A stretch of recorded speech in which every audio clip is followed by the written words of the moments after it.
एक दिन ठेले पर भार अधिक होने के कारण श्यामू उसे ठीक से संभाल नहीं पाया और तेज गति से आती ट्रक से भिड़ गया। अगले ही पल उसकी मौत हो गई और उसके पीछे रह गई उसकी पत्नी सीमा और दो छोटे छोटे बच्चे सोनू और सोनू। एक तरफ श्यामू का अंतिम संस्कार किया जा रहा था और दूसरी तरफ उसके बच्चे बिलख रहे थे, नहीं इसलिए नहीं कि पापा मर गए थे, वे तो भूख से बिलख रहे थे। उन्होंने कई दिनों से पेट भर खाना नहीं खाया था और आज तो मुंह में एक निवाला भी नहीं गया था, सो भूख से रोए जा रहे थे। कोई पत्थर दिल भी इस दृश्य को देखकर पसीज जाता। पड़ोसियों को भी दया आ गई, अगल बगल से खाना आ गया। बड़े दिनों बाद आज सोनी और सुनील पेट भर के खाना खा रहे थे।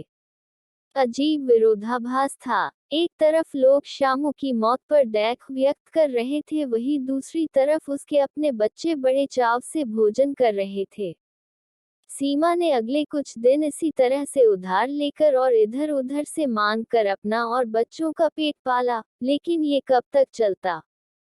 लोगों ने मदद करना बंद कर दिया, सीमा पागलों की तरह काम खोजने लगी, लेकिन तमाम कोशिशों के बावजूद भी किसी ने उसे काम नहीं दिया।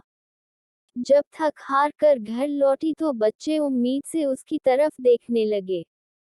सुनील तुतलाती आवाज में बोला, क्या लाई हो माँ, जल्दी से खिला दो, बड़ी भूख लगी है।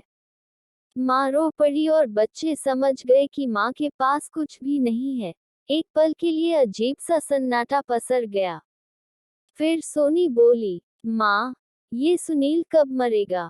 पागल हो गई है, ऐसा क्यों बोल रही है? माँ ने डांटते हुए बोला, माँ, जब पापा मरे थे तो उस दिन हम लोगों को पेट भर खाना मिला था। सुनील मरेगा तो फिर खाना आएगा ना? सोनी की बातें सुनकर माँ की आंखें फटी की फटी रही गई। उसके पास सोनी की बात को कोई जवाब ना था। दोस्तों, ये सिर्फ एक कहानी नहीं है, ये दुनिया के करोड़ों लोगों की हकीकत है। इस पर गौर कीजिए। जिस खाने को हम थाली में ऐसे ही छोड़ देते हैं उसकी कीमत को समझिए। बचपन से हमें अन्न का आदर करना सिखाया जाता है, लेकिन चूंकि हमने कभी असल भूख नहीं देखी होती इसलिए हम उसका आदर करना नहीं सीखते। एक दिन, बस एक दिन भूखा रहकर देखिए और आप करोड़ों लोगों का दर्द समझ जाएंगे। दोस्तों, कहानी कैसी लगी कमेंट करके जरूर बताएं। अच्छी लगी तो लाइक करें, चैनल को सब्सक्राइब करें। धन्यवाद।